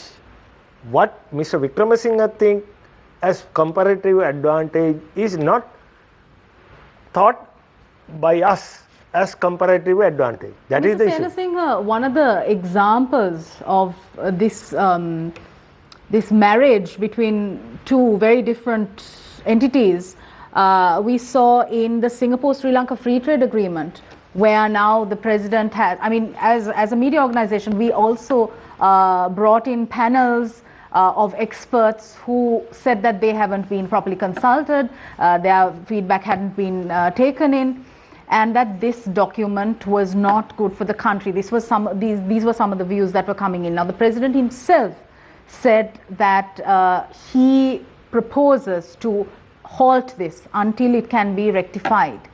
As a member of the UNP, what do you have to say about this, the Sri Lanka-Singapore Free Trade Agreement? No, starting from what you said, I think I don't agree with you when you said the foreign relations had been brilliant. And President also agrees. When something goes wrong, you can always blame. President is blaming everything on us. When something happens good, then the resolutions were, and when we had a very good actually approach by the UN, then President said, I'm the champion and I got it. But when something goes wrong, it's unfair. We have to be all together. And if President has done something, I will vouch for that because he's our President. And if the Prime Minister, we came together. So it's a blame game would have started. I realized this when we even got together. Out of desperation, we brought somebody from outside. I knew that I was wondering how far we'll go. So this will eventually happen. So it has happened. But I think when it comes to these agreements are very good. Actually, since I was a state minister, I was not part of it, most of it, but I've studied. And if you want to expansion your horizons, definitely you need, because Sri Lanka is a small market, only 22 million. So we need to expand. Sri Lanka is going to be a manufacturing hub, a service hub. So we need other markets, and we would have opened with the Chinese, the Indian, the Malaysian, the Singapore. We would have opened the whole of the world, 4.5 billion just around our country, free trade for us to manufacture and export our goods duty free. So that's a huge benefit for us, and we did that to Europe with GSP Plus, and then we did that to US as well. So we had Europe and US, and we would have opened China, India, a huge market. Sri Lanka would have been a manufacturing hub, and a lot of actually outside forces would come into Sri Lanka and manufacture. The Singapore agreement, I believe even Mr. Malik Samaraka, he was the one who was handling it, and he said he didn't consult certain. So there is an issue, you admit. There was the issue. I was not part of it.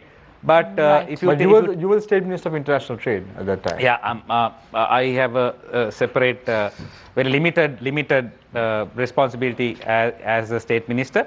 So, but all in all, Singapore agreement also would have done a lot of good for the country. So these are because Mr. Rajapaksa would have a different opinion, and the President also eventually would sort of sit with Mr. Rajapaksa and take the same sort of view, because they come from a different progressive, closed-up economy, that sort of, and UMP comes from a liberal sort of approach. President is not going to throw the baby and water basket together, right? So free trade agreement is not going to be refused. It has to be renegotiated. That is his. But if it's refused, we'll have a thumping amount to pay. Now, I'll give you an example. I was at a exporters forum. I was on some, and I saw the president, and he came and said there was a manufacturer of shoes next to, and I was actually the guest of honor. President was the chief guest, and then we spoke about, President spoke about exporting all our goods abroad, duty-free access to all the markets, and then one person got up and said, what about my company, and don't bring outside companies to manufacture in Sri Lanka, I should have this whole, and President said, no, don't worry about it, we are going to protect you, and you are going to be the only company in Sri Lanka, we are not going to let any foreign company. So that doesn't work that way. You can't just open the market one way and close the markets the other way. So, so President comes from that background. So even Mr. Mahinda Rajapaksa and probably JVP has actually moved forward in a good way. So this had been our way. Even in 77, liberal economy, open in the world, global, and China, India, all of them. India was different, the same view that Mr. Rajapaksa and President had taken long time ago. And Sirimao, that's what she created to manufacture inside the country for us. But that has failed, and eventually all the countries in the world which has prospered have liberalized and opened the global market. All right, thank you very much. Mr. Laktilaka, my final question to you for this evening. Well, initially you didn't agree with my rhetoric, but I don't think you'll disagree with this. Over the past few weeks, we saw several instances of how certain parliamentarians behaved in an unruly manner inside Parliament. It was complete jackassery. What disciplinary, legal measures will be taken against these wrongdoers? Everything is captured on camera, everything. What measures will be taken? No argument. I also condemn, but nothing can be done on that, because this has happened once again. In Taiwan, South Korea, everywhere. Mr. Laktilaka, you keep bringing in overseas examples. What I am saying is, when you ask, when a person underprivileged, whether you can bring, I mean, this is the thing. People are saying, okay. Mr. Laktilaka, parliamentary privilege is not a cloak for criminals. Absolutely. See that I'm not saying, but I don't want to be. I mean, I may be a fool when you are re-arguing with you, but we have to be realistic, right? But there are legal provisions. Then under what provision you can do that? Under what provision? Dr. Jadis, sir. Well, you can submit a resolution to the Speaker, a majority of members. Then somebody has to bring that resolution. Inside the Parliament, the Speaker can then refer it to the Supreme Court, and the Supreme Court can take action against the individual I will bet you that won't happen. I will bet you. So maybe Mr. Sena Singh and Dr. Jatisa can give us an undertaking that will happen. No, I 2015 when we brought this issue of corruption, for last 3.5 years, if we couldn't bring people all of that is in the past. This is power politics. You have to understand. No, but you can't justify it. No, I would beg to differ with actually criminal activities. You can't kill a man inside Parliament under privilege. And you can't hurt another person, you can't destroy public property. So we have proposed action to be taken. So we'll see. Mr. Laktilaka, you're condoning political thuggery. No, Sonali. I'm not condoning, and I started with that. I'm condemning. I don't like that. But you can't condemn something and just say that you can't do anything about it. I'm a helpless citizen. I can't do anything. If you remember, the parliamentary members have to do that. No, if you remember, in the past, a couple of people were suspended for minor. If I remember, I don't want to mention names. Couple of. So these are minor. This is not minor. They destroyed public property purposely. And they sat on so many. Actually, you saw. I don't have to describe what happened. What are your thoughts on this, Dr. Jadis? Yes, we have to punish them, and we have to take legal actions. But the pathetic situation is, even now, the process is going very slowly. The last week, even the Parliament Secretariat, they did not put complaints even in police. So the process is very much slow, and if it happens such a way, so it takes maybe 10 years. And Sonali, example must be set, otherwise some of these people, probably this is what they must be used to, because they don't talk in Parliament.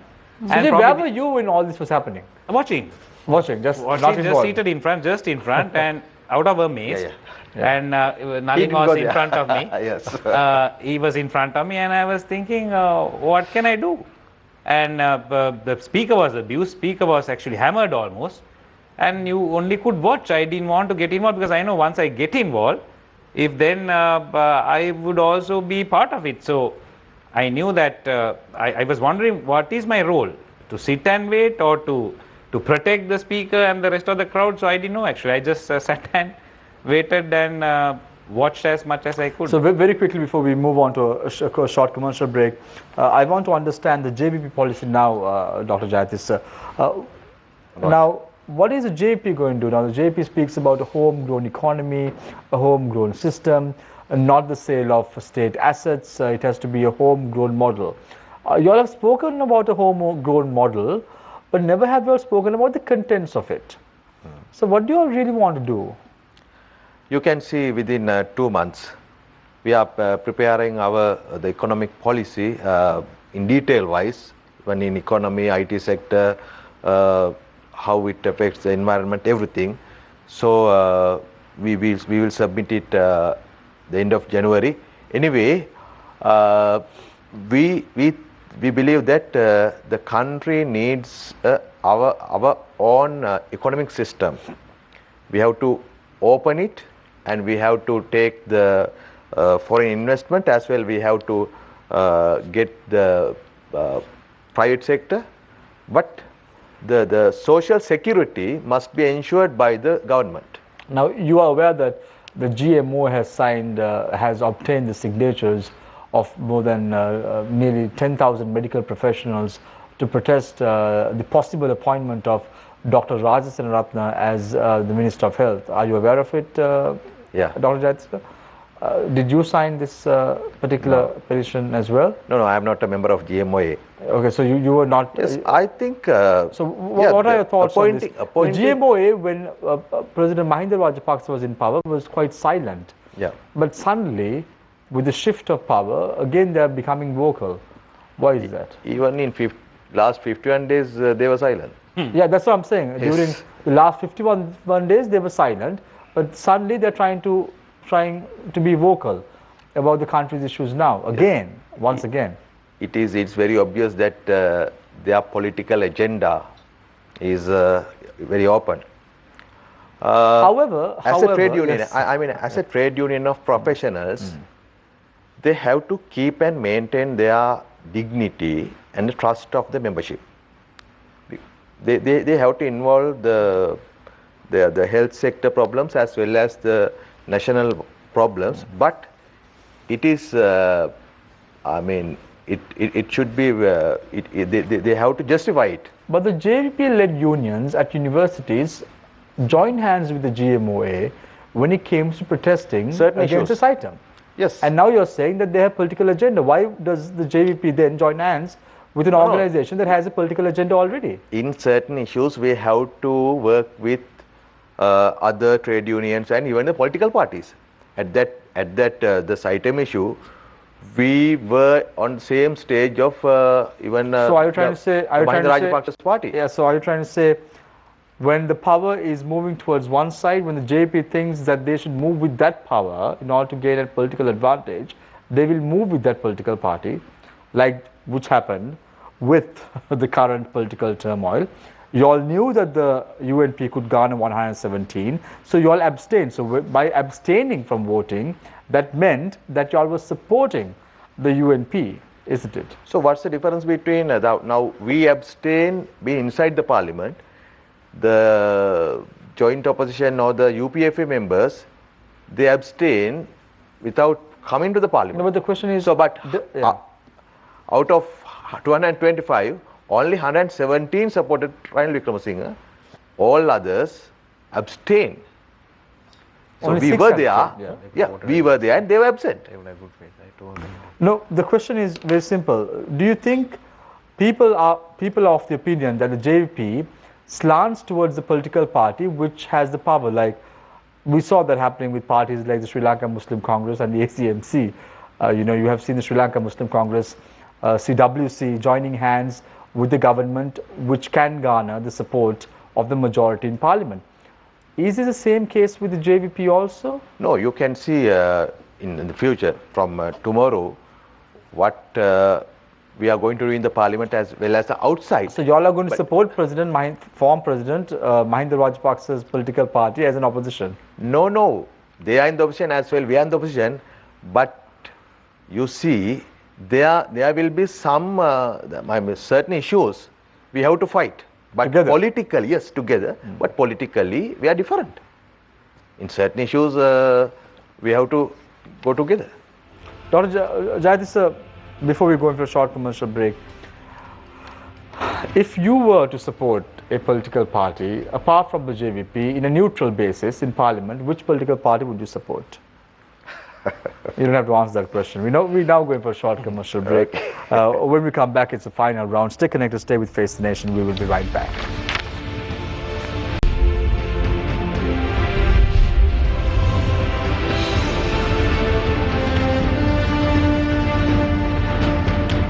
Welcome back. This is Face the Nation. I start off the final round with Dr. Nalin Jayatissa, Janata Vimukti Peramana parliamentarian. Dr. Jayatissa, this may look like a very personal question against the members or strongmen of your political party, but I need to ask you this because this was on social media right throughout. One of the members of your political party, the Janata Vimukti Peramana, was seen with his daughter attending a foreign degree program and the way in which the daughter was getting a degree. I don't want to mention names, but it's all over social media at present.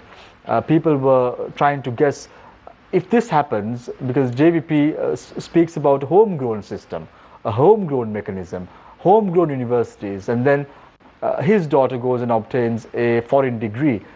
Is this a precedent in which the JVP wants to set at the end of the day?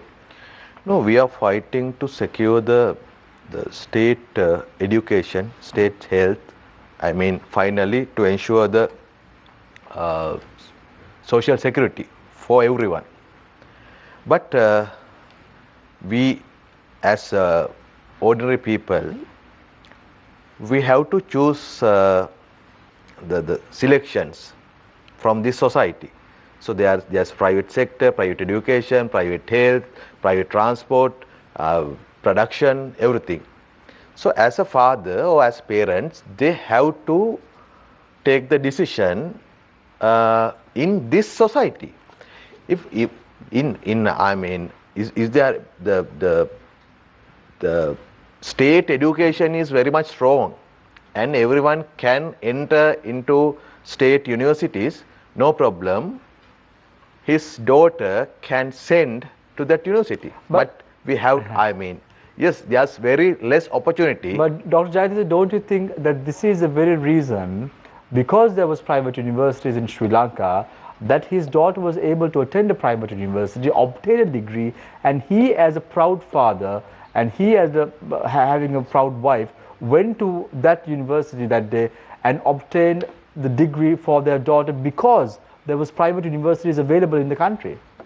No, we are fighting to ensure everyone, to ensure the equal entry to the education without the bias of the wealth. How so? You have the Saitam issue that came up when there was private universities being established. The problem is it's illegal. Yeah, it's illegal, and they have broken the provisions of BOI and the health ministry as well as the higher education ministry. So we need state education that fully governed by the state. So then we can protect the rights of the students. But did you know, Dr. Nalin Jayatissa, you being a professionally qualified and having a doctorate, that because of the Saitam protest that took place, which was led by the Janata Vimukti Peramana trade unions, that students lost nearly 1.5 years of their time that they should have finished their exams and gone out to practice as doctors. This was deprived completely because of the actions of JVP-led trade unions. No, if you say it's led by JVP trade unions, it's not correct. We are part of it, but you know that we are the people got into it and to settle the problem in halfway. Otherwise, it continue up to now. and then you all had the faith on the president and now no. No, I mean, It's very biased. For because, last, no.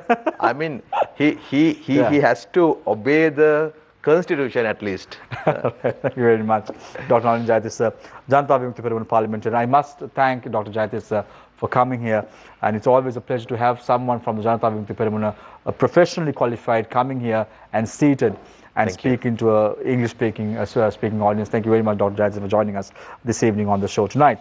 I now move my attention to today. I will finish off with Sujiva Senasinghe, who's now part of the government. So I want to speak to Shiral Lakhtalekar, who is an attorney at law and also advisor to the president. Shiral, do you think that you all have got the wrong end of the stick again? No. No, it's the right end of the stick?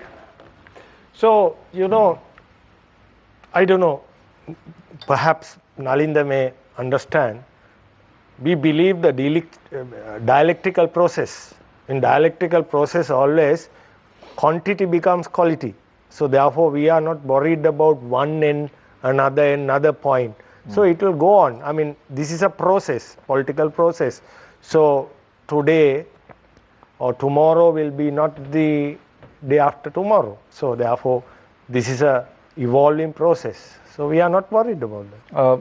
Attorney at law Shiral Lakhtalekar, you are one of the advisors to the president from the many advisors who are there, and I'm pretty confident there must be more advisors now to the president than he had before. If you were to give president an advice openly in this platform, what would that advice be? That's a difficult question because various advisors work on various fields. Subjects. So what I am doing is media and certain policy areas, right? So, for instance, my advice is the poverty. My advice is now when the UNP government is there, the UNP Mr. Wickremesinghe is governing. The main problem is neglecting the informal economy. That's what happened for last 3.5 years. So 75% of our people are living in rural areas, and their bread and butter is brought through an informal economy. You have to convert it. So that is the economy in real sense. If we are not going to do that, we will open up this country for extreme forces. That is my concern. So let's say when the new cabinet is appointed, what are the portfolios that the president is going to hold back? Constitutionally, according to Article 51, he can have 3 areas, that is defense, environment and Mahaweli development.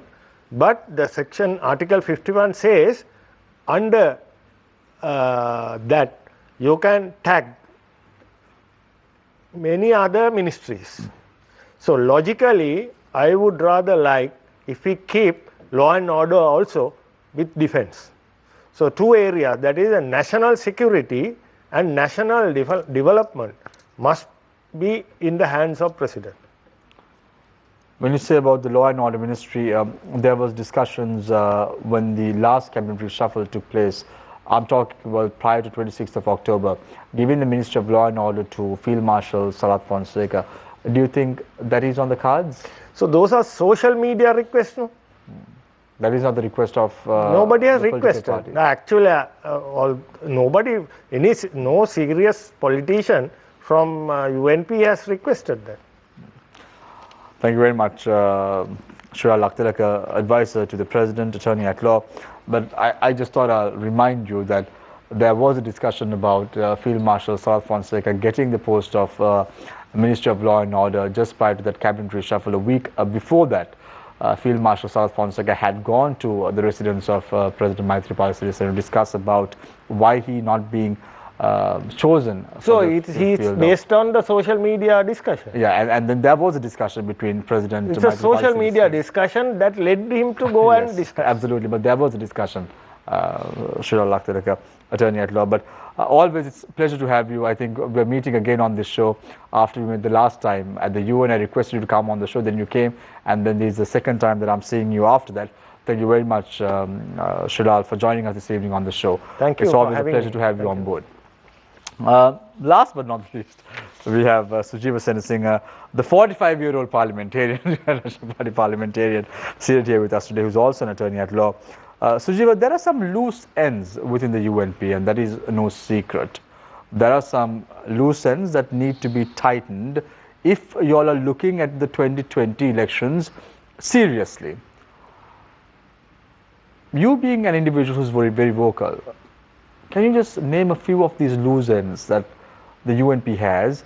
And if the UNP leadership has to start tightening these ends, what should they really do? Because you have individuals like, no offense, but Malik Samaravikrama, who's taking an upper hand in terms of governance. You have Charita Herath, who's taking, with regard to an upper hand with regard to the country's economy. You have Parskal Lingam, who's taking again an upper hand with regard to the country's economy. And these individuals are individuals who have come from the national list of members who are close allies of leader Ranil Wickremesinghe. And individuals like you are put on the sideline who are elected by the people. So what must the leadership really do now? The time starts now. Yeah, thank you for the backhanded compliment. Must be prompted by somebody. It's okay. Anyway, you all are used to this. You all quite often do this. Well, I think about UMP, I don't think I'll have to talk about our strategies for the future. Yeah. We have a plan for the UMP, and I think we would be a success in the future compared to the past that we have seen for the past 20 or 25 years. So for that, we have got the talent. We have, I think, the discussion is happening inside the party. It has been happening more than ever, and it had been very live these few days. And I think it'll in the future also it will happen. So no, because I'm posing this question to you. Why, Sujiv? I'll tell you why. Because we saw Akhila Viraj Karyavasam saying that the next 2020 presidential candidate of the UNP is going to be Ranil Wickremesinghe, and this is a time that you all have been very vocal about another leader, like individual like Sajid Premadasa. So is this justifiable for individuals like you who are fighting for a change and a win, a possible victory for the UNP at the 2020 polls? So we have that option.